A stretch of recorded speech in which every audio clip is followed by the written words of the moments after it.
Well, hello, everybody. You're very welcome back to Leeds Bros for your Wednesday night live stream. Hope everybody is keeping and doing well. We're in the middle of the international break. We're only 3 days in, lads, and I've had enough. Get Leeds United back now. Pleasure to say we're joined by the brother Dylan, as always, and we're joined by our special guest, Matty from Imagine Not Being Leeds, who's popped in to give us his thoughts on Leeds United so far this season. As always, guys, make sure you're dropping your comments in the comment section below. We'll try and get through as many as we possibly can. Drop a like on the video if you do enjoy it. And, of course, hit that subscribe button as well. But, Matty, we'll come across to you first. How are you keeping, pal? Hey up, boys. Yeah, thanks for having me on. Yeah, I'm in good spirits, mate.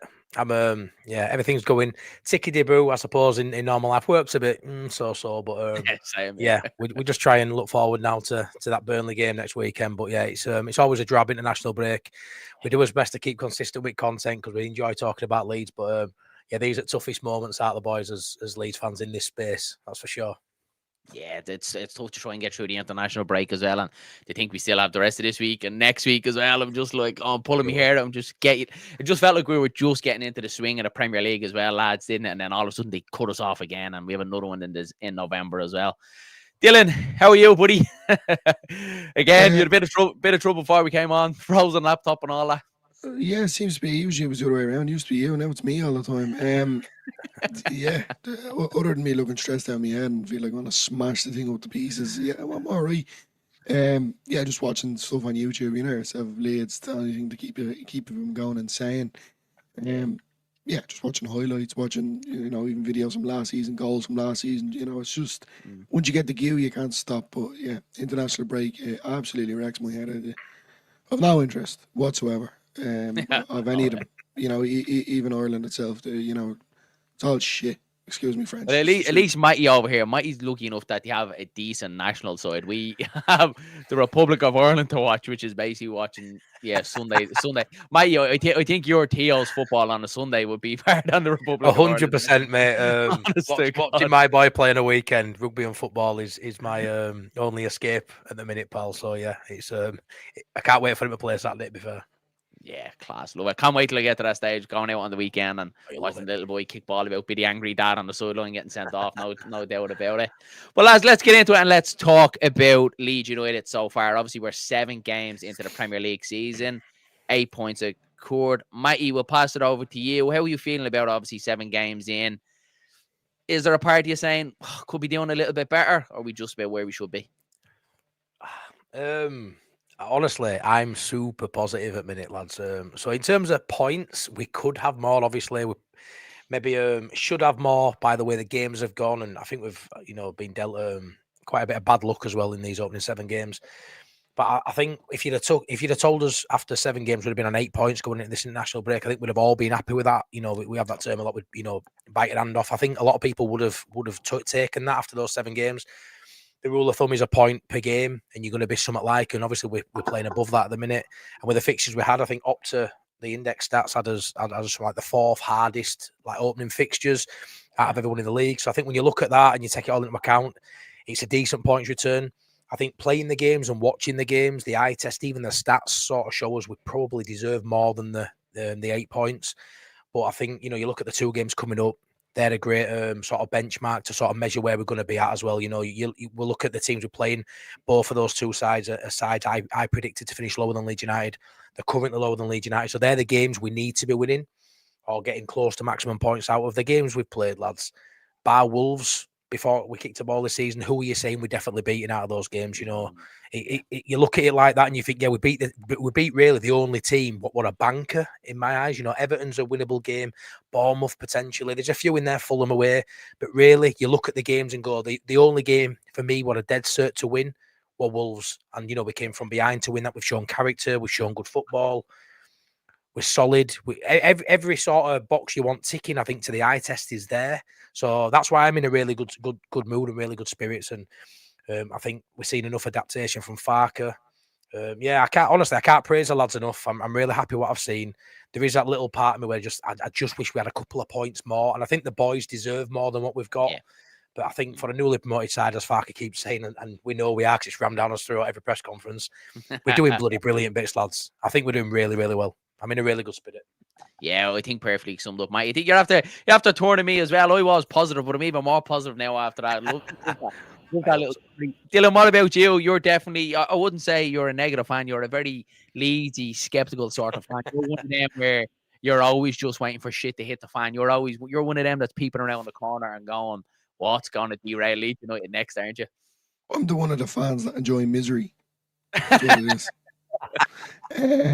No, Class. look, to be fair, I agree with what Matty said there. You know, to a certain degree, I think with the points tally itself, we should have a bit more. Yeah. You know, we'll obviously I'll get into certain games where I definitely think we should have got more points. But like at the end of the day, I always bring myself back down to earth, and I say to myself, what did I expect? We were a newly promoted side. Um, you know, I think the momentum winning the championship was definitely not just the players. It came around us as well as fans. You know, being back in the Premier League and expecting more and expecting this. You know, it's like dreams and reality, as they would say. And I'm one of them fans. I wasn't not necessarily saying Leeds needed to be top, but I definitely thought maybe we can prove everyone wrong. I just I like being hated by everyone else in the Premier League, and I wanted us to do so well, and we have been doing well to a certain degree. Just yeah, definitely the last game. I think we against Spurs. I genuinely think we could have really got that one, and I'm basing it You're simply annoyed off. after that, weren't you? Yeah, I was because I just think they were just clinical in their finishing. Spurs. They got two chances and they put them away. Considering the amount of chances that we had, we walked them off the park. And I hope there's a Spurs fan watching. Like I said, because I'm still not over it. We should have won that game. We should have won that game. But yeah, like you go back to the transfer window itself. We done the business of what needed to be done. We could have got a bit more, but at the same time we could have ended up a little bit less. So you have to think of it in a positive frame that we're Leeds United and we're here to stay. And the boys have definitely shown some character, especially what Matty said there about the Wolves game. I think that one really stands out considering going back to what I am, that Leeds fan, as you like to say. When we're trailing a game like that, we don't seem to get back into it. We might get a goal, we might bring a game a bit more, but we'll probably still walk out with a point or lose. But they showed great character. There was great tactics from Fark, great lineup. Just dominate them off the park. And I just think if we can do that to the likes of, you could say, Fulham, Newcastle, just be a bit more clinical in your finish, and I genuinely think we could be well up in the top 10. Yeah, that was a lot to digest there, Dylan. I didn't know when you were going to stop. Yeah. I think I shake the bear, I poked the bear there and got him going there. Yeah. Yeah, look, I for one, I think it's a really good start to the season, lads. I really do. As I said, when exactly the nail on the head what Matty said after this international break, you got to said 8 points, 4 points above the relegation zone. If you look at our results, you would say, yeah, we'd take it. But there is always the what if, lads, isn't there? There was a couple of them games when I look at Newcastle at home when I was at the game, and I felt like we were really probing on that game, and we're obviously just missing that little bit of spark, that clinical edge that could kind of go win the game. Same thing at Fulham as well. We're unlucky, obviously, the last minute on goal from good months in. Bournemouth, we should have won. Again, the weekend, Dylan, you mentioned it was Spurs as well. So it kind of brings me back to, lads, to the transfer window. You mentioned it, Dylan, is that if we had just done that little bit extra, Mighty, in the transfer window, if we had got that attacking player, that creative player, that goal scorer, because everything else looks perfect. Like Carl Darlow's solid. The back line looked brilliant. Our midfield, I think, is absolutely fantastic. It's always the what if we had that little bit of spark going forward. The sky would be our limit then, wouldn't it? Yeah, it's a mad one though, because again with side, I'm super happy with it. Like, I'm looking at the market and our business in market, and obviously we brought in like 10 players spread over 100 million quid. So average £10 million a player, which isn't the highest caliber of player that sort of value brings. But like, I think Okafor looks a standout player. I think lacking in the 10/right wing area. The right wing's a problem now. You can see that. Although I think Aronson, which we'll probably touch at some points, performing probably above the level I expected currently. Going forward, slightly better as well. Could have had a couple of assists if Dominic Calvert-Lewin would have had his shooting boots on in a few games. But I think that the key area at the minute is looking at the striker, thinking, is Calvert-Lewin doing enough? And I cannot sing his praises anymore. So it's a difficult conversation to have with me, because I think we're creating the chances. So the creativity doesn't seem to be the problem. We're looking at, we need a 10, a winger. We're getting chances. But because I rate Calvert-Lewin so highly, I'm struggling to have a negative against him now, which really is probably where you're coming from with recruitment, because he's probably the only one who you look at and go, because we are scoring goals. I seen on Joe's show the other day, and they're talking about a lack of goals and stuff. We scored 6 in last 3, lads. That's two a game for the last 3 games. We seem to switch that round now. 19 shots against Bournemouth when they average maybe half of that per game. So I think creativity, we went on about in the window, we're missing that X factor. I don't know if we are. Maybe we just missing Calvert-Lewin being Matt Sharp, because I do think he'll get. We're not going to have a 20-goal a season striker, lads. We're not going to have a 15. We can have a 10, 12 with Okafor and maybe another winger or a couple of midfielders chipping in. So yeah, I think we are light, especially on the right hand side. That's showing now with Aronson being sort of the only option out there. But if I'm honest, I look at the window now. Now I've seen him with my eyes over 7 games, and bar the right wing, I'm fairly happy, lads. I won't lie. I like Metcher. I think it has to be Metcher or Calvert-Lewin, because I don't think Pido fits the way we play now, and I don't think we can get up the pitch with Pido. But what I will say is, if Calvert-Lewin comes out the side, and I do like Metcher, but I do think there's quite a drop off from Calvert-Lewin to what Metcher gives you, in my opinion. So, yeah. I'd say Calvert-Lewin's doing a lot right. You've just got to hope his shooting boots are on more often than not. But I do think when you're creating 15, 16, 17 chances a game, it's when you're not doing that worries me. The fact we're doing that, and we're coming away from every game saying he should have got one today, should have got one. 7 games into the season, I'm still mentally at that point where I can see it coming. If we were only creating a handful of chances, they weren't missing any, I'd be more worried, lads. But the fact we are creating hatfuls, and it with the creativity we got, forced down our throat all summer, we aren't going to have.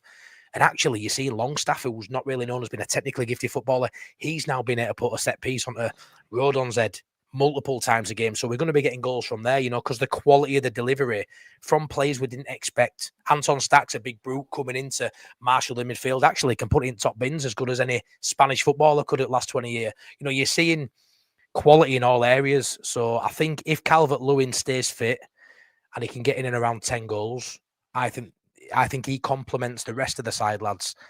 But like we said loads, and I'll stop waffling now, we've spoke loads about the need to stay fit.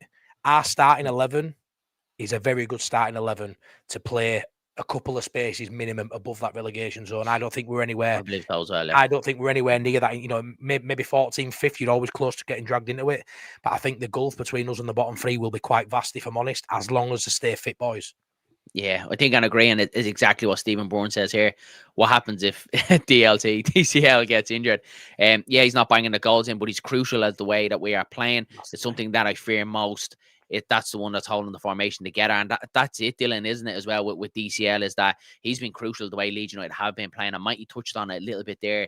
Metcha is a similar type of player to Dominic Calvert-Lewin, but it's a massive drop off in quality, isn't it? You can see Calvert-Lewin, his experience in some of them games, and watched them very closely against Bournemouth. And even when he wasn't going to get the ball, and he knew he wasn't going to get the ball, he was still putting a little shoulder in on his man, known to, when to press, when not to press. His takedown play, bringing others into play is absolutely fantastic. And if he had got that clinical edge and that finishing, like, he probably would be at one of the top clubs and keeping himself injury free, because some of his hold of play is absolutely fantastic. And I agree exactly what Stephen said there, and you as well, Mikey.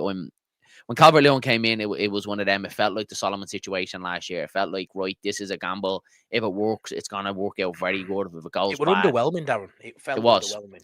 And it was the same with Solomon, wasn't it, lads? We were all a little bit like, we know his injury record. We know he's a good player. If he keep himself fit, we have a good player in hands. But if not, we're going to be in the shit. And it feels like that with Calvert-Lewin as well. And we've said it so many times here on the channel that every press conference that Daniel Farke is, I'm just praying he doesn't say anything about Calvert-Lewin. Everyone I go into, just don't say anything. Just want to keep him fit. And I think if we can, Mikey, look, he's not an out-and-out goal scorer. There was one season under Angelotti where I think he got 21, 22 Premier League goals. So he has got it in his locker. He can, if he can keep himself fit and get himself match sharp. I think we have a very good striker on our hands. And you'd see it was 5 big chances against them in the last 2 games. 3 against Bournemouth, 2 against Newcastle.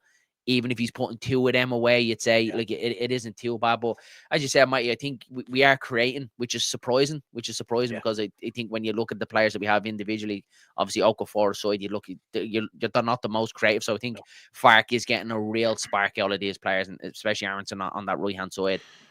He's given the best that he's got. But as I look, it's a good start to the season. And I just have that in the back of my head. If he had just dipped into that market a little bit, if he had just got that creative player, it could be a little bit better. Dylan, what about you? I genuinely think I said it in the last stream as well, and like, yeah, we could agree what you're saying when it comes to. I was gonna say DLC there for a second. DCL. Yeah, he's getting in the right areas, 100%, and he's doing. Mm. You know, you can see him his off the ball movement, the way he knocks it down, or sorry, takes it down and knocks it away. You know, he's doing the right things as a star striker, I would say. But I'm simply basing off it's not the football to me. The football is fine. It's simply the finishing. And I agree with what Stephen says there. If he gets injured, you're bringing Mecha in, and no disrespect to Mecha, what was he done? And then you're saying Pirro, what's Pirro done? Like all these boys are still Pirlo comes in, we're completely changing the way we play then, lads, aren't we? Like everything, and you're more not playing predictable that as hold well. up. Mm. Much more predictable. And I think he reverts, lads. I was thinking about this, and I'd love to get both your thoughts on this. But if Calvert-Lewin, if the worst does come and he does get injured for a period of time, do you think Fark will revert back to the 4-2-3-1? It's something I've thought about. I don't think he would initially. I think it depends on length of an injury. If it does happen, touch wood, he don't like you say. But I think he'd probably go Mecha at a start. Where we've seen him go with Mecha before Calvert-Lewin got up to some fitness. I think he'd try and keep the formation, the system the same, because I think the 4-5-3 works for everybody else. I do think Mecha, as much as I like him, and I think put him on a penalty is quite a cool head, and I quite like that. But I don't think he's going to be as effective and as I say as clinical. I think he's less clinical. If I'm honest. Yeah. I think he's less of a threat than probably Calvert-Lewin is. Yeah. But yeah, I could see it if he went out for a multitude of weeks. I could see him reverting back to that because he knows he can get a tune out of the team playing that as well. Although, you probably having Avinson in 10 and Pitter in the 9 in the Prem would him, don't get me wrong. But it is something that has crossed my mind, I won't lie. Just seeing what Danny's put in there too. I do feel that the DCL finishing's been heightened way too much for me. I mean, talk about there, Bamford and the missed shots and death threats and that, Bamford has had them and, it were wrong to do it at the time. And what I will say is I do think DCL's misses or big chances missed haven't been nowhere near to the level of Bamford's, albeit Bamford had, many years to span a lot more missed chances. The one at Leicester that ultimately could have been differences going to stay up. Yeah, Newcastle, there's loads. DCL, it's an hard comparison to make, but honestly, bar the overhead kick from Aronson, that's a free header for Calvert-Lewin. I look at the other ones and I think, the one early on against Bournemouth, 14 seconds in. The keeper and the keeper does save it. He don't put it wide. He don't do a Mateo Joseph and totally miss it by 8 meters. It's on target. He does what he can early in game. He's had a few, the one at the weekend against Spurs. He's getting closed down by 2. He takes too many touches and it hits it wide, but he's getting closed down. For me, big chances. They are, but they're not, penalty misses. They're not, like you say, some of the. So I do think it's a bit of a tough comparison. I do think because these are games we've dropped points in, it's going to highlight the fact that he's missed a couple, but I don't think they're at that level, if I'm honest. But yeah, I could see Pirro getting minutes if DCL got injured, mate. I could, but like you say, I even think defensively, which is weird because obviously he's a striker, I think defensively we will concede more chances because playing DCL up front, it means we can go long. You play Pirro up top, and I know it's an hard comparison because it was Arsenal, but we would have to play out from the back a lot more, maybe every time we get the ball at the back, which is inviting pressure, which ultimately will concede more chances and probably concede more goals. So having DCL up top, I think makes us defensively better as well, lads, in my opinion. Yeah, 100% agree. And like that defending set pieces as well. He's massive in there. So 100% agree with you. I think it changes completely what way we play if DCL does get in there. But let's hope he doesn't. Let's hope. I think it would be a miracle, though, if we do go the whole season. I think it's probably going to be very unlikely. I think we all have to be realistic with ourselves that he's going to be fit for the whole 38 games this season. I can't see it happening in cup games and stuff like that. So we are. It is going to come to that time where we are going to have to play without DCL. So I'm interested to see what Fark does. I do agree with you, mate. I do think it will be Meche, but I don't think he's going to be able to give us that output as what DCL does. And yeah, I'm not, obviously, look, we haven't seen much of his finishing yet, but I still do think there's a place for Pirro, Dylan's boy in this squad as well. We've seen him come on against Spurs there, the last minute snapshot.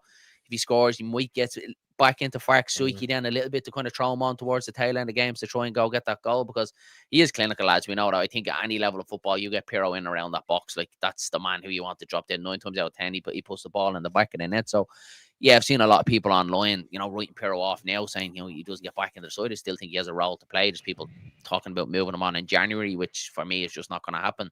But Yeah, look, a good solid start to season. It's hard to kind of check yourself though, lads, isn't it? Because the start of the season, you obviously you set out goals, you kind of set out visions where we're going to be, how hard we're going to be to beat down, and but it's as the season goes on, it's all these little games that make you kind of change your views on things, doesn't it? It always feels like could have just been 1 or 2 points a little bit better off, but overall, I think you have to be happy and you have to be content with it. Dillo. Yeah, You have to be. Yeah. Look, I just think with going by utilising the whole squad, we mentioned Pero there. To write him off in January, I think is a bit silly. I would base Pero as a super sub, bringing him on for certain games when we're trailing a game or we're drawing in a game, maybe or if someone's injured, but DCL's definitely a star man. There's no question about it. But we need to start utilising players a bit more. yeah. Going on about the standard of finishing right now and the points tally, and yeah, look, as I said, I think we have been good, but I think we can do a little bit better. And it brings you back to the conversation where I was going to say, especially when we're trailing a game, 70th minute and mad subs to be coming on, is what is plan B? And if we do have to revert back to a different formation, you can't be just relying on one player. And my one player is I DCL. think Dylan, to be honest with you, I look at Dylan and I think we're probably overachieving a little bit, like some of these players. When you look at Good Munson, look at the own goal and he's poor against Spurs, but I think every other game apart from that, Good Munson has been a really good replacement for Firpo. He's very balanced in his play. Yeah. Longstaff, I think, is playing absolutely fantastic, lads. I don't think anyone expected him to be playing at the level that he's at, but I think you're going to need this out of him consistently. There's been a little bit of a drop off and stack the last 2 games. That could just be the pace and the quality of the Premier League catching up with him a little bit. Ampadu's been fantastic, lads, hasn't he? Look, I think he's been brilliant again, coming back in from a knee injury as well. He's been absolutely fantastic. So I actually would say, Dylan, that a lot of these players have kind of caught me by surprise a little bit and we're overachieving a little bit. I think it's just ultimately down to that transfer window just not going and getting the players that can ultimately put the ball in the back of the net. Matty, what do you think?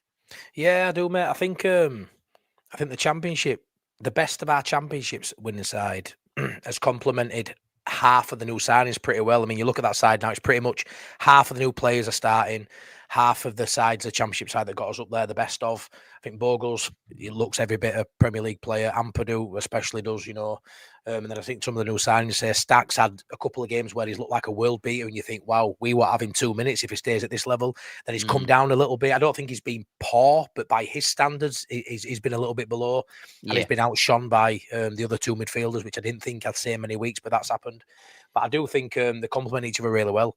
Just to sort of bring it back to Pirro right quickly, without harping on too much about it, but I think because the formation's changed, he doesn't really fit that formation, the 4-3-3. Yeah. I think he's got the perfect partner if we want to play 2 up top in DCL. I think that work. You saw that with his chance at the last minute against Spurs. That were all from people forget that were all from DCL's knockdown. So some people calling for Pirro to come in instead of DCL. I think it's madness. Pirro don't even get that chance if it's not for DCL knocking it down. But I think Pirro will have a massive part to play, Dillo, for the simple fact that he hasn't been playing because we haven't been chasing a game at any point bar Arsenal. Since Arsenal, we've not been chasing a game. We conceded late to Fulham. That puts to bed that. We haven't been needing a goal in the 90th minute. If we get to a point where 65 minutes we need a goal or 2, Pirro's coming on every week. It's just he had a couple of games where he didn't because, we beat Wolves and we were beating Bournemouth. We didn't lead to Bournemouth, won't we? So I think let's be fair, we're going to have a lot more games this season where we are losing, so he will get a lot more minutes. He's had a bit of a rough period because we've been doing so well, and if we're doing well, he'll get less minutes because Metcher's the obvious change to bring on and keep the formation same. But yeah, I'm really happy with the squad, lads. Half of those new signings we're still sort of yet to see, and hopefully they'll have a role to play at some point. And if they don't, they need to be there just in case. Don't. So that bench needs to be strong. You need to have players on there who are be all chomping at the bit. Well, for me, Stroud can't put much of a foot wrong. There's a question mark now. Is it time? And we'll see. But I quite like that. I quite like how someone's coming for 15 million quid and all of a sudden you're not starting because we've got Stroud. And I just wanted to put this to you boys as well because a bit of an interesting conversation I had with AG on Saturday is like, we look at it and think, Beale's got to start over Stroud. It's 15 million quid. And AG turned around and says, yeah, but how much would you want to sell Stroud for? Be more than 15 million quid, wouldn't it? Well, yeah, so why is Beale a better player than... Do you get what I mean? Like, all of a sudden, like 15 million quid, Beale, he's got to play over Stroud. But if we sold Stroud for 10 million quid, you'd all be kicking off because you want 20 million. So why is it a given that Beale should play over Stroud, So I thought that was quite an interesting way to look at it.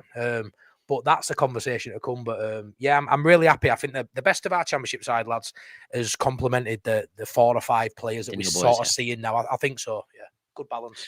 Yeah, look, I think we'll get on to the point about Stroke and Bialkas have it here, and we're going to talk about Perry and Darlow as well. But Yeah. I agree with you, Matty. Look, I think regardless of what a player has come in for, you know, whether he's cost you 50 million, if he comes in and there's someone in the team already doing well and you're winning games and you're performing well, it's very hard to change that. Like, I believe, and as you said, there's probably a little bit of a conversation now because that's probably the first game against Spurs that Stroke was probably a little bit below par, and I think realistically, if the 2 deflected shots don't go in off him, if they just fly into the back of the net and don't hit him, then we're probably not even having this conversation with him. But yeah, look, as I said, Mike, I think if like Bial is just gonna have to bide his time. He's obviously away on international duty now. He's gonna play football.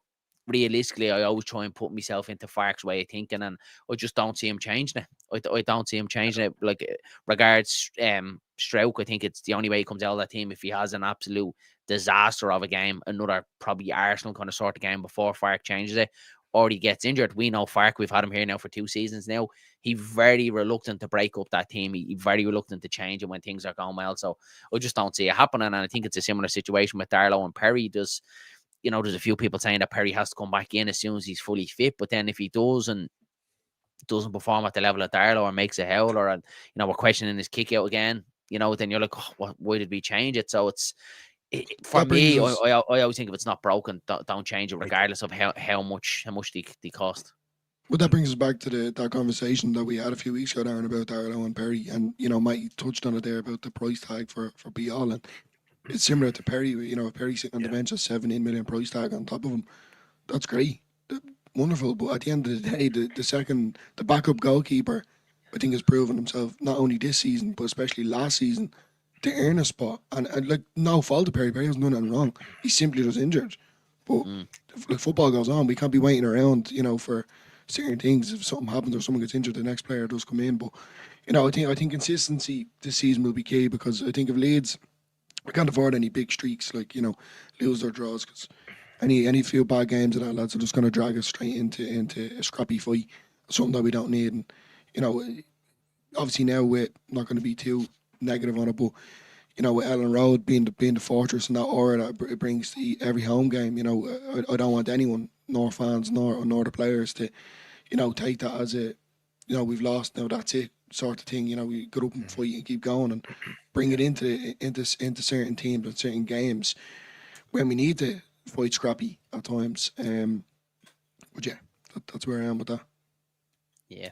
Just pull up Stephen Bourne's comment here. He says, still seeing people saying that we should have kept Joseph and Ramazani, both struggling poor Spanish league, both struggling for minutes in poor sides. Joseph 7 games, no goals. Ramazani 5 games. Stop triggering me, Stephen Burns. Goals. Stop triggering me.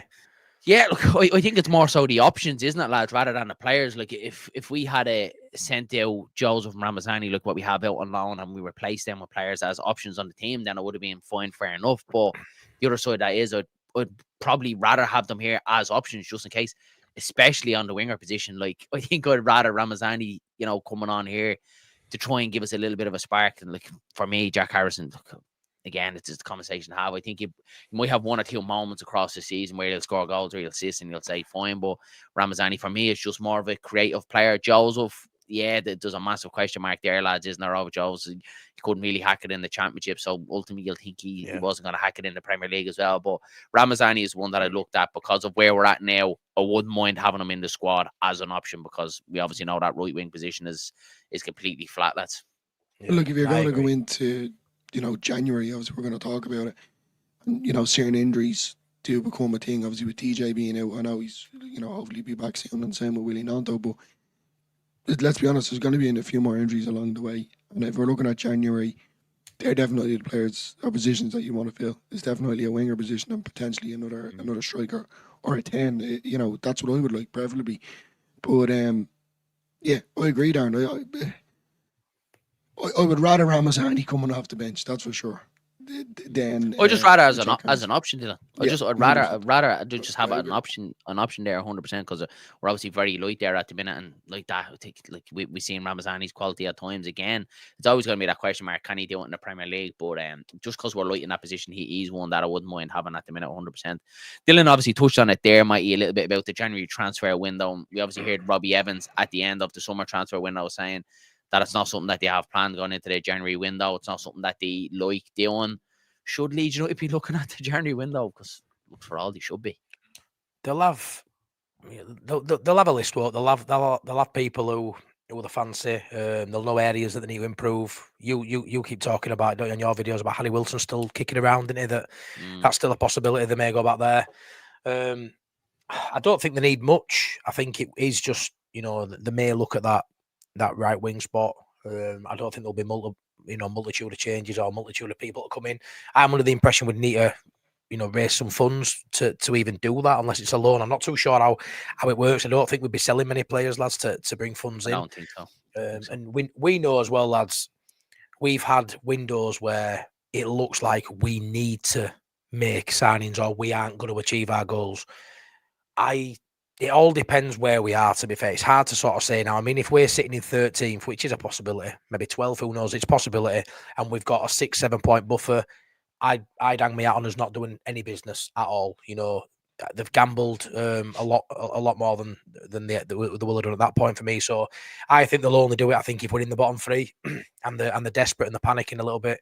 I don't believe we'll make anything if we are, even something like we are now. I think we've got a decent buffer now. We're about 4 points above relegation zone now. 4 points above, yeah. Yeah, I think even if we're around that 4, 5, 6 points, I don't think they'll make many changes. But again, it's hard to call now because of injuries. If we were in middle of January now and we had no Dan James and Nonto, you'd be screaming at them, going to do some business. But it's quite a short-sighted move sometimes when you've got a couple of players out for a few weeks. And I know Farker doesn't particularly like a big squad. Imagine you bring in imagine we have a backward, then all of a sudden, you've got Dan James and Willie Nonto nowhere near starting lineup. And I don't know. I'd rather have it personally, but I don't know if Farker would, if I'm honest. I'm not too sure. Say that right wing spot, all of a sudden, we know it. We know Nonto can play on there. We know Dan James is there. All of a sudden, Aronson's a right winger. So you could argue there's three there. Maybe we need someone on the left hand side, but he's got Harrison. So if everyone's fit and we're doing okay, the answer is they'll do fuck all, boys. Let's be fair. It all depends how things happen. I remember a fair few years ago, we needed signings and Michelle Lasoga went on a bit of a scoring spree last couple of weeks of January, and we didn't bring anybody in. I don't think he scored again rest of the season. So it literally depends. That comes out of circumstance. Right now, I reckon, bring in somebody who can play that right, can maybe play in the 10 just in case, like you say, because if DCL does get injured, lads, I would love to revert to a 4-2-3-1, but only on the basis we have someone in the 10 other than Aronson, to be honest. So I would love that. But then again, who are you going to bring in that's decent enough to play at Leeds United in the 10 when it might be an option? Do you get what I mean? Who's going to gamble coming to Leeds as a 10 thing? Well, they don't play with a 10, they play. They don't play a number 10. Yeah. So that's the issue. And I only want someone to come in who's going to improve the squad, who's going to make us better. I'd love options that may not be needed, but as a player, would they come in for that? So there's a lot of components to it, boys, I think. But and that January window is tough because you're not anyone that's doing well, you're not going to get, because the club are going to be reluctant to let them go. And if you are bringing anyone in, then you're potentially bringing someone in that hasn't probably played for the last 6 months and aren't really match fit. We've seen that with Connor Roberts when we brought him on loan the first championship season. Look, and he got injured for a bit as well. But then Archie Gray ultimately won the short back, and then he went into the right back position. So again, the January window is a massive gamble, and you might need something, but that doesn't necessarily mean that you're going to fix the problem that you have. No. And it's nail on the head, mate. If we can get Nonto and Joseph back fit and playing on that right hand side and the bottom kind of sort of do well, that might turn the 49ers away and say, well, look, we're fine in that right hand position now as well. So I agree as well. And it's just one of them. It's just gonna have to see how it develops, to see how he goes on. Personally, and if you gamble, lads, if you gamble and you get it right, a bit like we did, not spending last January, if you gamble and you get it right, ultimately gives you more money and more freedom at the end of the season, rather than thinking I brought someone in who may plug a gap for 6 months, but actually now I don't think we need him now. I don't think it was long-term plans now. You know what I mean? So if you gamble and you get it right, it's a wonderful job, and you've done a great bit of business there, and it's better for going forward. But like I say, if you gamble and it's wrong, you look back and go, I should have just took that gamble. But I think I think it though determines, the run up, because we've seen it, like that run up to Christmas, lads. We have a few games there that are going to December is tough. rock the boat, and it's going to be hard hitting. It's game after game, and it just in general, it's just tough. And I genuinely can't see us going from say around the start of December all the way to January uninjured. I think there's going to be players injured. So yeah, I would definitely think they would have to look into probably the loan market. That's the only reason why I'm saying that. But I agree, Matty, what you're saying. If the boys are on form, there is no injuries. 100%. I would agree with the board. There's no point of wasting money, as you would say, considering towards the end of the season. You could spend it in other ways, but. I'm looking here now. January the 3rd. Remember the date. Don't get me wrong. We've of Manchester United. Straight after Christmas. Who knows what injuries that we have potentially. And then we've obviously Newcastle on the 7th, Fulham on the 17th, Everton on the 24th, and Arsenal on the 31st. And they're big games, lads. Straight after Christmas, and because these are some of them are the big top 6 clubs, as you would say. We obviously seen what happened against Arsenal. If it's a thing where we're not competing and losing games, then that might trigger the 49ers to go, we have to do something here. Because January is your last chance. And that, for me, that's what I'm saying. If there is injuries and we're losing these games, something has to be done. There'd be a meltdown. Yeah, I think December is going to be more of a pivotal one, because obviously we've got the big boys, and we've got Man City, we've got Liverpool twice, I think, in December. We've got Chelsea. They're only little, don't mind them. Palace, Brentford, all them as well. So December, I think, is going to be massive for Leeds. We smarty here saying there aren't enough characters for this, but Fark won't take Stroke out of the team unless he gets injured. Darlow has the keeper sure for now until something happens too. He's played very well, and I think we probably agree with that, lads, as well. Like, as I said, there's been a few people might that would say with the goalkeeper position to bring Perry back in, because he's been brought in the number one. He hasn't really done much wrong apart from his kicking, which we've all talked about. What way do you see the goalkeeper position? Is it similar to the Stroke one that Darlow has a short now, and it's all up to Perry it's up to Darlow to lose it and Perry to take it back? Yeah, 100%. Unfortunately, in the goalkeeping position with Perry, you don't get 20 minutes at the end of each game to come on and try and make a claim, does it? It comes down to a total drop out of form or an injury for Darlow. And a lot of people will say, again, like we said with the Stroke and Be-all thing, you spend up to 17 million quid or whatever it was, Dillo, on Perry. He's got to play. A lot of clubs, obviously, they have a lot more money and scope and freedom than Leeds do, but a lot of clubs spend more than that on the second choice keeper. It's a Premier League. These are the levels you're at now.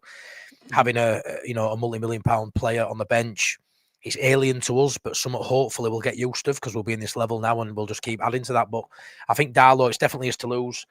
I think as much as I rate DCL up top, I think the connection between Darlow and DCL is really good. We talk about the distribution. Yeah. It's key, the distribution when we go along is on point, because DCL's the one getting on the end of a lot of Darlow's kicks, and you can see that.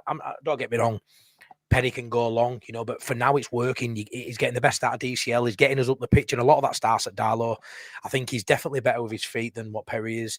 And just for the simple fact that I'm the calmest I've been watching my side at the back now, fundamentally the goalkeeper in the last 5 seasons, the calmest I've been. Me, boys, I get to most games at Ellandroad. Yeah, I'm sat there in the stand rather than stood, because I'm sat in posh seats, as you know, and we all take fun out of me for eating prawn sandwiches. But I'm sat there and I just feel calm. Like, there's moments this season where I still feel like we're in Championship, and that's just not that Darlow. That's down to the way we're playing as a team. Pockets of time, 20 minutes here, 20 minutes there, where I'm like, fucking hell, we're dominating Bournemouth here. Playing really well here against Newcastle. These are Premier League, and I feel like we're back in Championship, just knocking ball around, And Darlow's making me feel calm. And I think if you've got a calm goalkeeper, you have a calm defence. And then if you have a calm defence, you have a calm... And it just, it spreads through the whole 11, into the stands, into the dugout, into the ether. And I think everyone's a lot more calm because of Darlow. And I think he deserves his spot. And like you say, bar anything too ridiculous, he should keep it, boys. There's no reason to switch it, and it's the one position in the on a pitch, that back five, that you don't make silly changes if not needed. And I know we've conceded goals now, but a couple of deflections, a couple of set piece goals. He is pulling out a worldie every game or two as well. Is Darlow? Yeah. His shot stopping's really good. So yeah, he's going to get beaten. We're in Premier League. We're going to give more chances out with. He's going to concede at times, but bar Wednesday in the cup where everyone were at fault, he hasn't really done much wrong, boys. Yeah, I agree as well, mate.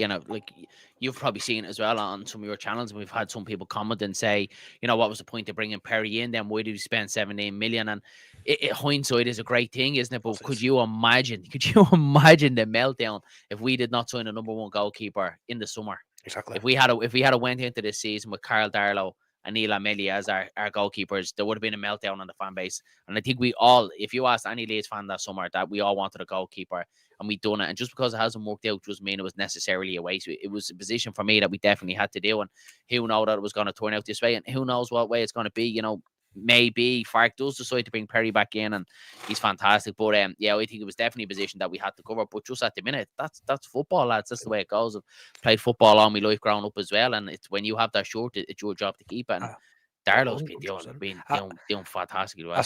I said, lads, on Late Like Leeds on Friday, I says, last season, Darlow got the number one jersey by default. He got it because somebody were worse than he is. Exactly. This season, he's got it on merit. Yeah, good point, mate. Spot on. He's got it on merit this season. That's spot on, Dylan, isn't it? Like exactly what he said. And he probably should have got a little bit more on a goalkeeper default last season, Matty. And even when he did come in towards the tail end of the championship, I don't think Darlow gets the praise that he deserves, because straight away that first game he really showed up that back line. We looked a lot more confident at the back. Our back line looked like they were a lot more confident in their play as well. And again, this season he's been called upon and he's come on and do it. So I think it's absolutely fantastic. And yeah, I just long may it continue as well. I think he's been brilliant. There's no way he loses a short for me. There'll be a part of me that will think, because we know Perry now has been training for 2 weeks. He's got to be training for 2 weeks over the international break. If he does start that game against Burnley, lads, I think that sends the wrong message. I really do, because I think you should get the shirt on merit, not because you were promised to be brought in at number one. And he probably had every expectations. Of course he did. 17 million coming from Leon, knew the goalkeeper situation at Leeds, says, I'm coming here to play. And fortunately, injuries had other plans from them. That's not the way it goes, unfortunately. I told you, like, money speaks 1,000 words, don't get me wrong. And as you said, when you look at a starting lineup for Leeds and you see your 17 million goalkeeper sitting on the bench, it does sting a little bit. But going back to what I said last season, no fault. Obviously, that night out that we done in the Camden with Jermaine Beckford, I've said this before. He's praised Meslier. We wouldn't be in the situation that we were in, and we wouldn't be, on the verge of being, at the time, being promoted. When he came out, look, the points tally that we had was obviously because of Meslier. He was in for a certain amount of games, but Darlow came in and done what he done, and that was all well and good. And as I said, now this season, when you jump forward to it, what more does he have to prove to get into this team? If you're going to put a sketchy goalkeeper in, and I'm not saying Perry is, but I'm saying, Matt, you just mentioned it there, and you've mentioned it previously before, Darren. His kicking is all over the place at times. And look, it's about simply just, getting better, training, practicing, etc. And then obviously he got injured, no fault of his own, but Darlow comes in and does the exact same thing that he done last season. Sure, why wouldn't he keep his jersey?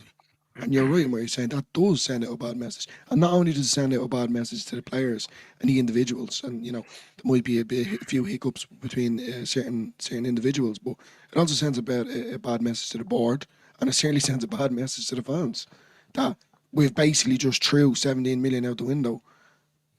But he's going to play anyway. It doesn't matter how he is. If Darlow's going to sit on the bench even though he's doing well, and I think that's the thing that'd be annoying. But I agree with what Matty said there, 100%. Darlow has to keep a spot.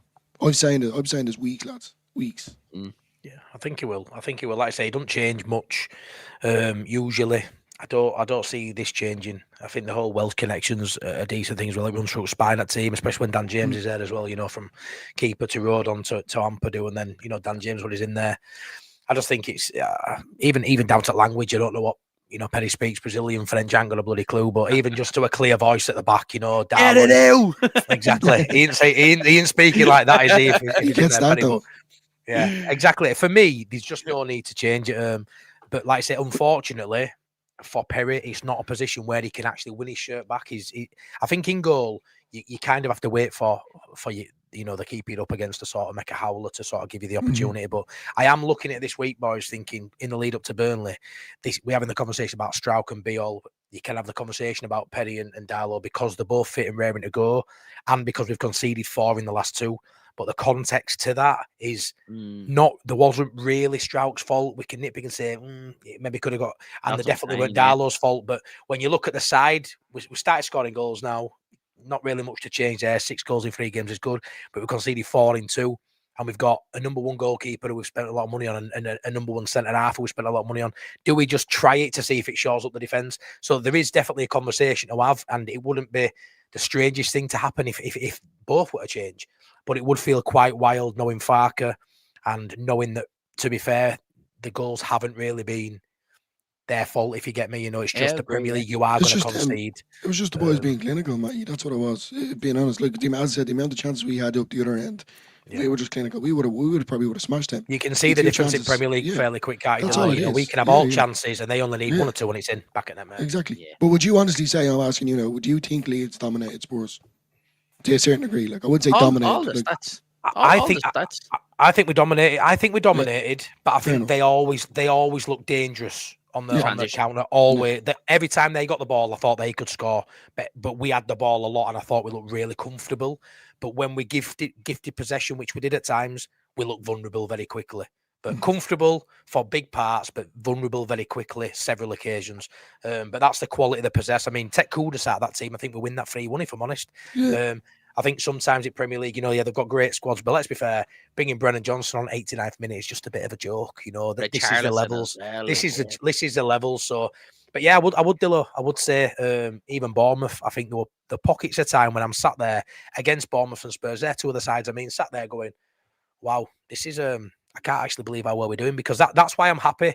That even if we're a couple of points shy, I could look at it and go, "Oh, I'm nervous," but what I'm seeing visually is unbelievable. And I'm not really looking at the table at the minute because it means nothing all, but to look and see his 15th, I'll be honest, it's a bit shocking. I don't feel like we're 15th side in this league. I think the way we've played is definitely, we should be in that top 10 based on the fact as well, the Fulham and, the Bournemouth, we should be on 11 points, same as Sunderland. And Sunderland are having the best season ever, apparently. And we're a couple of dodgy moments away from being up there too. And yeah, like I said, being 15th and looking how close we are, it does worry you a tad. But yeah, everything I'm seeing, boys, I am very surprised at how, and I'm going to give Farke credit because I know we spoke a lot with boys. We spoke 12 months ago on, Final Pint. We used to speak about all the time, thinking about where we'll be in 12 months' time and can Farke do it? And I'll be honest, I think Farke's doing a fucking brilliant job, boys. I really do. What he has with the decade. I think he's doing really well, lads. I do. And we know he'll irritate us at times, but I haven't sat there many. Get someone on. You need to make. I kind of feel like when it's needed a change, he's done it. Whether it's been the right personnel or not, he's not going to get every decision right. The Tanaka coming on right wing. There's moments he ain't going to get everything right. But I like how he messed up at Arsenal, and he knew that. And I think he's adapted since Arsenal. He's going long. The way the team are playing, the way he gets, the way he's getting Aronson playing, which is a big bugbear of a lot of us fans. We're not too keen on him. He's performing above the levels I expected. And a lot of that comes from Farke sticking with him, because I wouldn't have. So yeah, I'm really pleased with how the boys are doing. The fact we've got a thin squad, a squad with what lacks quality apparently, and they're performing really well. And a lot of that's got to come down to the coach, boys. So we talk about the 10-game rule, don't we? We're 7 games in, we're not far off that 10-game rule, and I'm really pleased how everyone's performing, boys. Yeah, 100%, mate, 100%.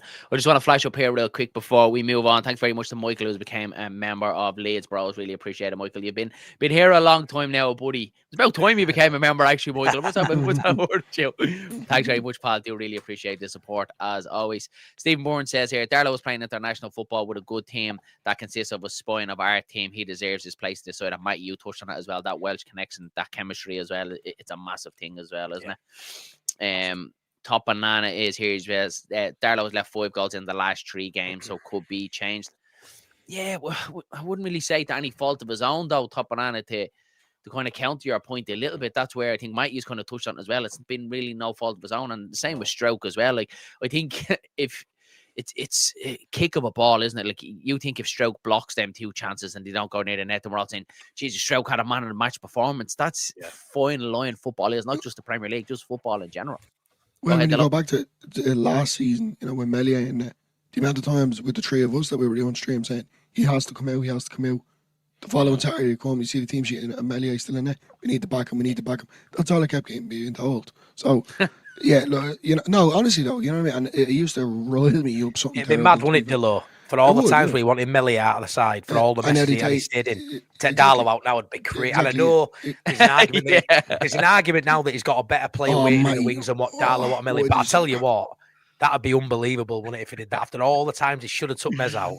He Yeah. goes, Darlow, thanks, mate, but come on, get yourself off, lad. Darlow Yeah, be yeah. like, what are you doing? He didn't take Mez out after Sunderland. He didn't take him out Unreal. after Hull.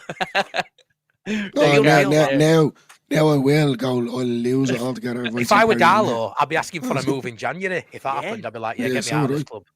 Darren, do you remember? You only imagine what that would do to his confidence as well if he does take a goal.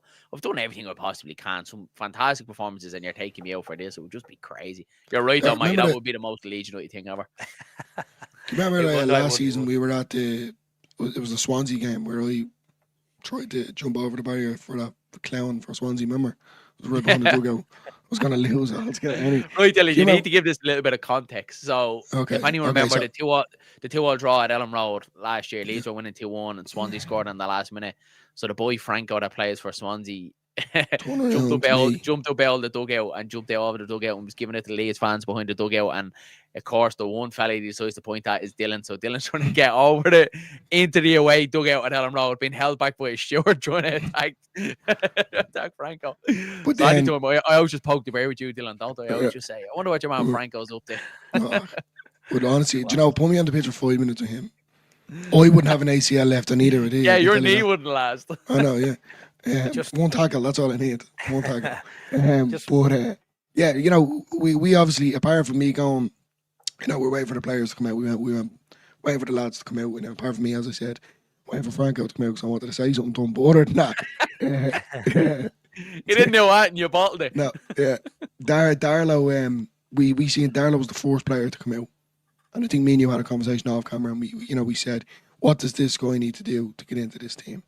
Now, I'm not saying Melee or the Howler, but I just mean, you know, you could see it, boy. There was definitely a conversation to be had, by the goalkeeper position to be changed. And Darlow was the first player to come out. And I was actually pretty annoyed because you could see loads of kids, you know, wanting things signed. And he walked by everyone. I know they do that an awful lot, but he just looked like he was going to kill someone. Realistically, honestly, he did. And he got into his car and he was gone. And that was that. And I said to Darren, if you remember, I said, I genuinely think he has had enough. The why he hasn't been in this team or why he's not getting his chances. So, yeah, you know, Matty's just had to kind of roiling me up there a little bit now because that would be the most Leeds thing ever, honest to God. You know, and then Penny makes a howler on his first game back. He was like, honestly, that him was in the bin. That's, you could imagine it, can't you? He brings Bial in for Stroke and Perry in for Darlow first game, and yeah, Perry tries to play a short ball out to Bial slips, the defender nips in and nicks a pass, and they're like, what do we change? Harrison on for good months. Happened, lads. Stranger things have happened. Yeah, Stephen Bourne says, yeah, we did, Dillo. We dominated them, but unfortunately, their squad depth it did us in the end, and it did, lads. And we did a little bit of a video on it on Monday night where we're getting a lot of praise from pundits, obviously saying Leeds United did play very well. And sometimes when you support the club, you obviously have the blinkers on.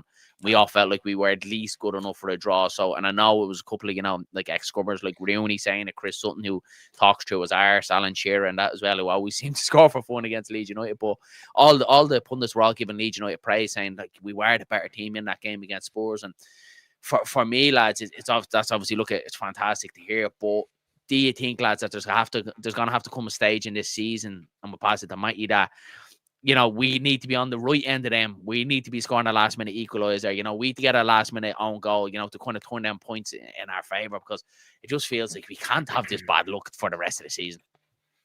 Yeah, no, 100%, mate. If we battle well and we're competitive, which is the main word everyone's using, if we're competitive all season and we end up 18th and go down, no one will give a shit about, you know, next season. It will be forgotten and we're back in Championship. So ultimately, you'd rather stick the joint out and finish 17th, wouldn't you, than play well and finish 18th. So I understand that.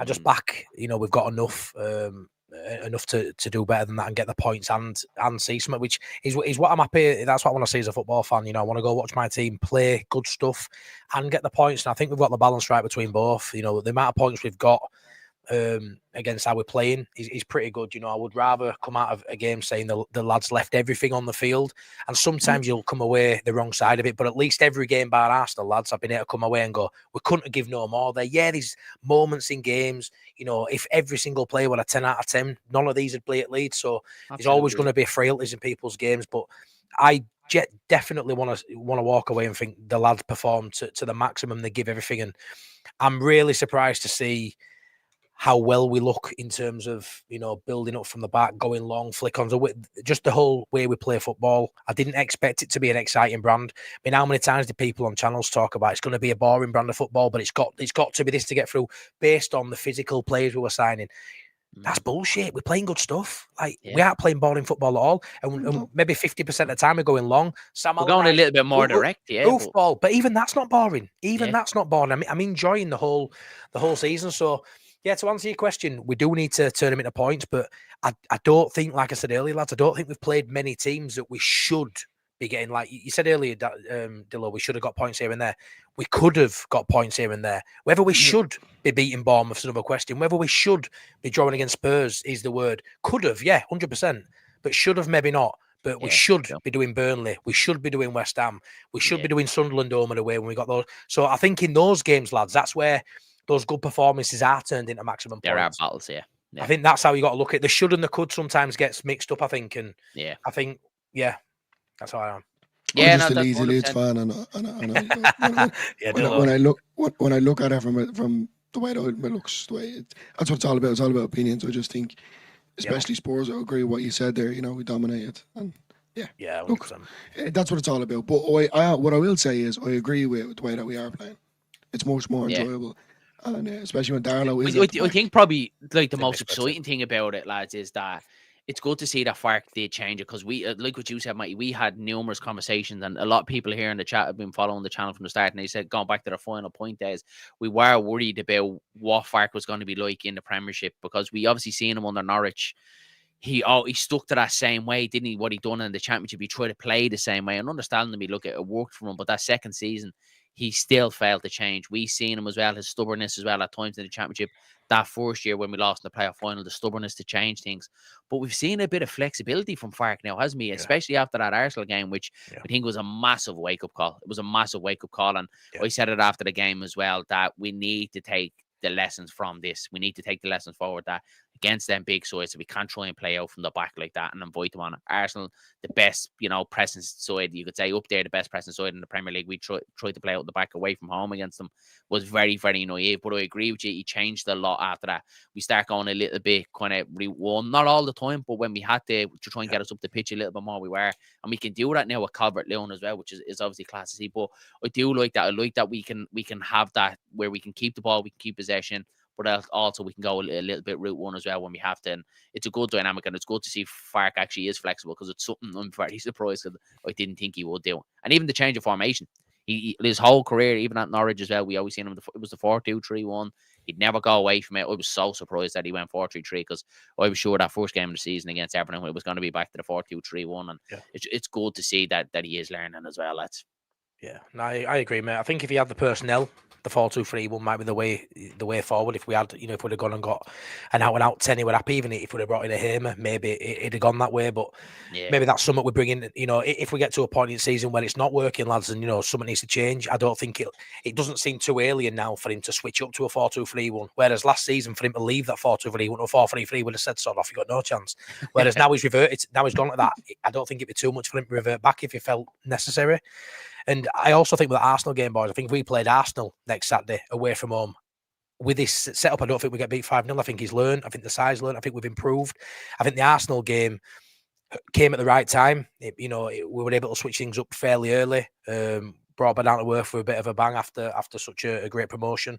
So I think it's all about learning, like out in life, and it's about learning, adapting, improving every day. And I think you're seeing that within the lads. It's an honest group, and I think as a Leeds fan, we all work hard for his money. We all spend money when I go. We're not one of these corporate fancy Nancy sort of sides where, we sort of working class. We want to watch a set of lads that we can be proud of. And we've had many, many Leeds teams that we are proud of, but we still go because we love the badge.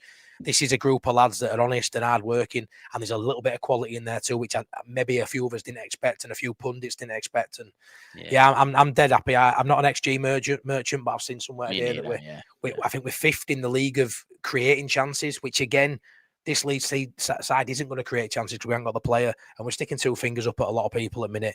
Yeah, ultimately 15th in the league's a little bit lower than I'd like, but you finish 17th. everyone says I'll bite your hand off for 17th now. Guess what, lads? You don't go from being 4th all season to 17th overnight. If we finish 17th, which everyone, you two would set that now, everyone in chat would set 17th, that means we're going to be 15th at times. We're going to lose to Tottenham 2-1 at home. We're going to concede a 90th minute equaliser at Bournemouth, because guess what? To finish 17th, you have those moments. You probably lose 20 games. I don't think we lose 20 games this season. Yeah, I don't know. Right, yeah. But yeah, at the moment, right now, it's mad. We'll check at the end of the season, mate. You'll save this one, and we'll come back to it and see. But like as you said, I think we pick our battles massively, and against the likes of Spurs, Arsenal, we've obviously all the big boys coming up as well. I think I hate using the word free hits, but it's one of them where it feels like the pressure is off Leeds a little bit more. Like the onus is on them, you know, where obviously we all knew last season we were always the chase. Now we're the chasers now, and it's weird to kind of change that mentality. But next week when we come back against Burnley, that's the big one. They're obviously pressure. They're sitting 18th. Yep. 4 points behind. If they win that game, it's only 1 point. It drags us right back down into it. So you're 100% right, mate. We have battles with certain teams in this league, and they're the games that we have to like. To be honest with you, and some people mightn't like it. I'd go to Turf Moor. I'd obviously 100% like to win, but I'd take the draw and go on to the next one. Like, and it's just keep taking the points off the board. But yeah, I'm very happy, very content with the way we're going at the minute. 100%. I think the next 5 is massive for Leeds. I really, really do, because we know that December period, and it's probably going to be rough. It's probably going to be a rough December period. So I think the next 5 coming up is when we have to be putting points on the board. If you could say get 7 to 9 points, just to give us that little bit of a breathing space and kind of push away.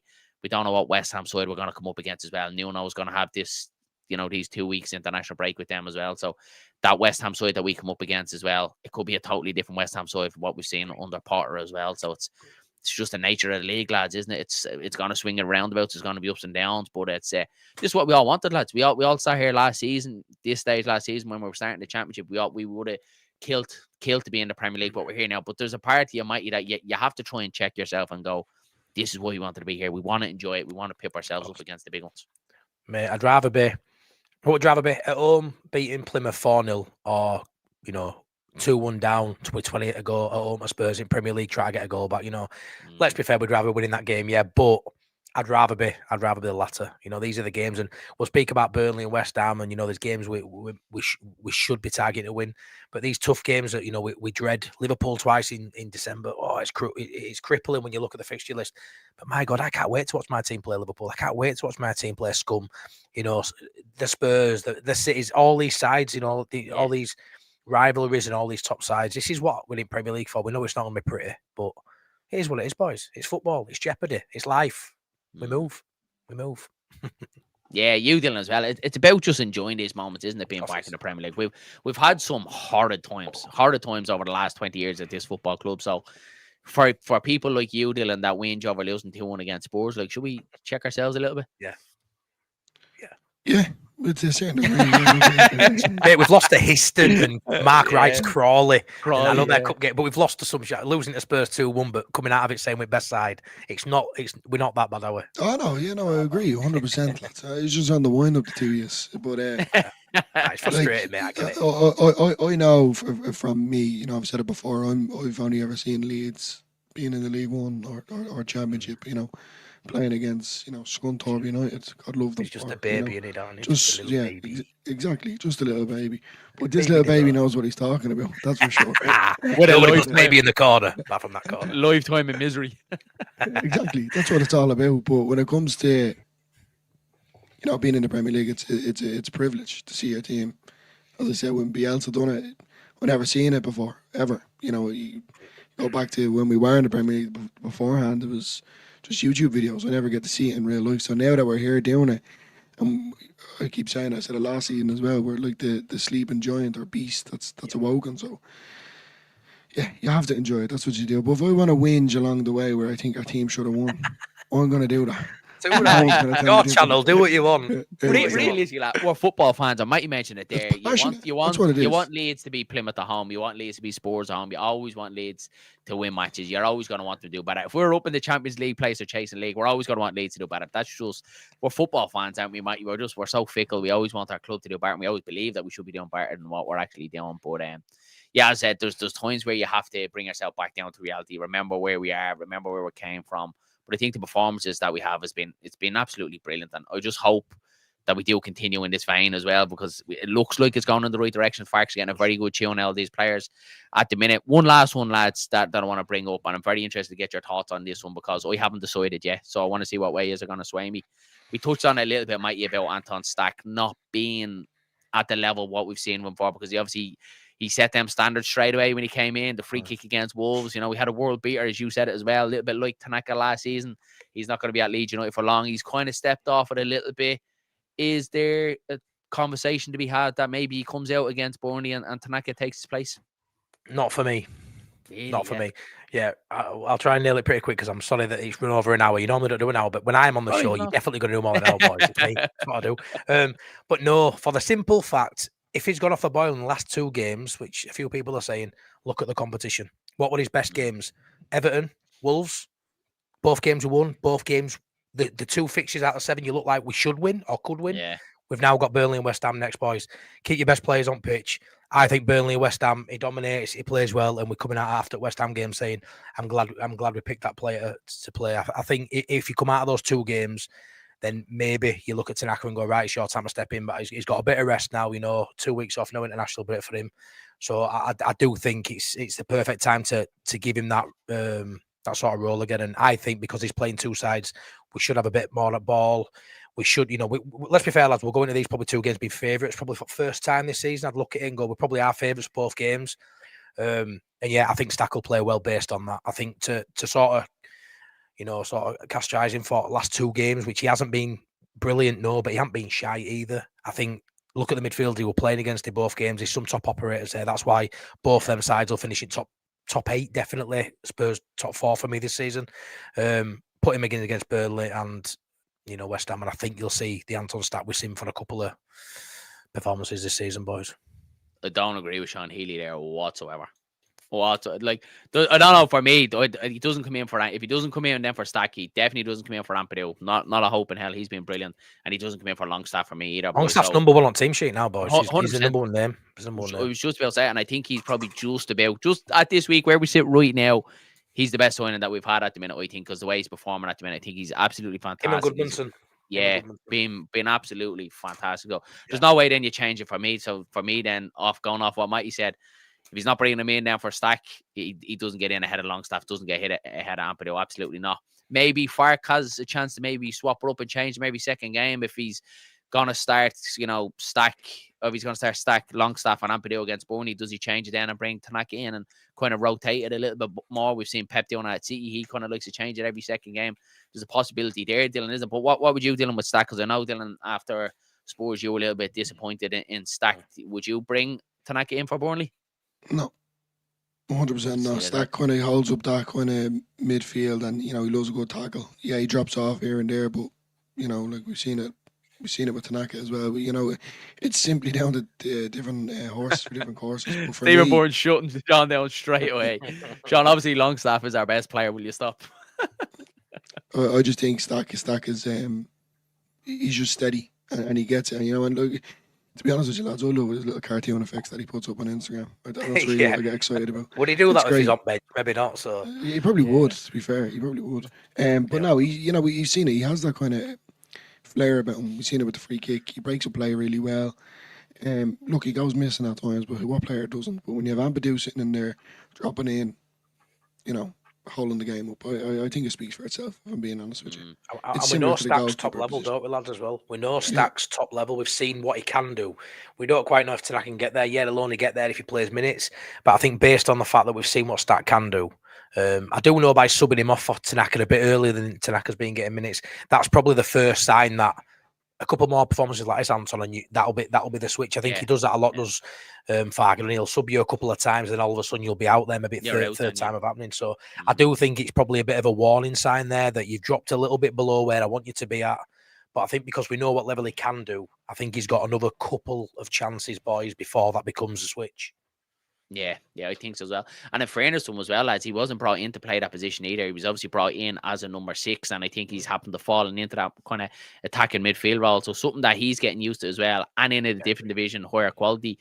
And I don't know if any of you see it, and I still go back and think about it. Brian Law was on the lads with the square ball.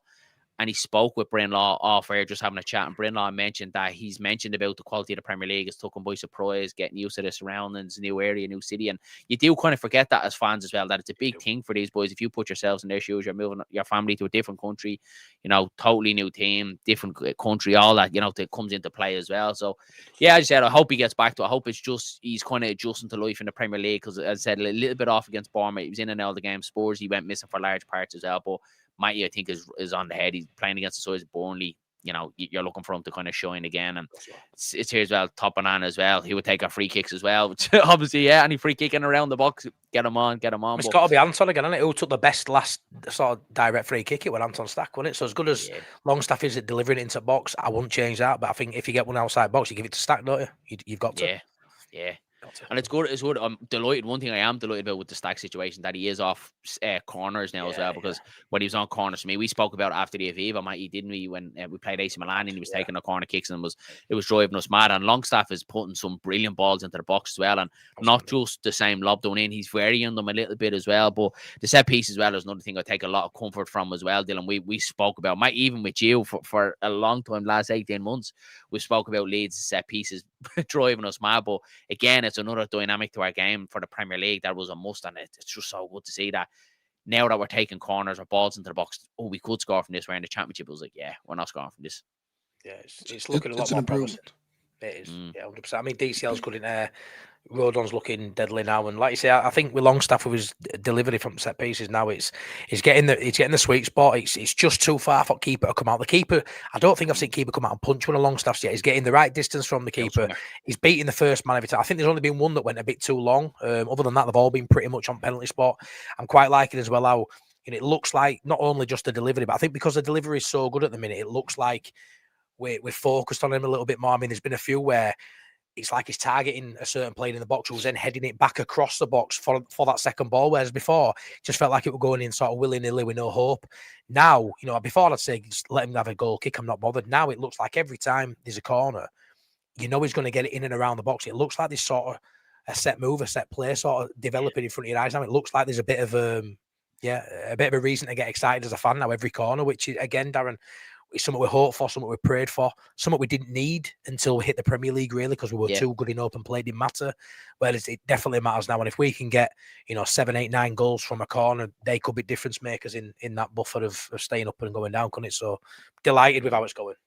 But I don't think you could see it against Bournemouth as well, because although we did have a couple of chances, it gets us back into the game against Bournemouth, doesn't it? The Rodon goal as well, and we were very unlucky against Spurs. Rodon's header off the post as well could potentially put us in the lead of the game, and there's going to be times this season in the Premier League, could be against Burnley the first game back, where we win by the odd goal, and it could be a set piece. So it's massive in the Premier League. It's definitely them little 1%ers, Dillo, isn't it? Yeah, 100%. We see it's very annoying, going back when you look at it, the amount of corners and free kicks that we have wasted, and now it's a constant improvement. You can see the bodies moving. They're not just, we've seen it with Harrison at one stage. It was under Marsh, 2 hands going up, and the boys looking around say, "What's this indicating?" And now we just seem a bit more fluent. There's more bodies moving around, even defending corners as well to a certain degree. Darlow's coming out and commanding his box. We look like a proper set-up team, especially now with the set-piece coach after coming in. So, yeah, it's great to see. Yeah, class. And we belong here, lads, now, don't we? It's definitely given me a lot of confidence these 4-7 games, because obviously you're going into it blind. You're obviously have all the hope in the world, as we always do at the start of every season. But we belong here now, mate. Don't we? We've showed it. There's pundits saying it. Opposition fans are saying it. Leeds United belong in the Premier League, don't we? 100%. And obviously it's just about us, but it's a massive possibility that, a couple of us newly promoted boys stay up, us and Sunderland being the main two.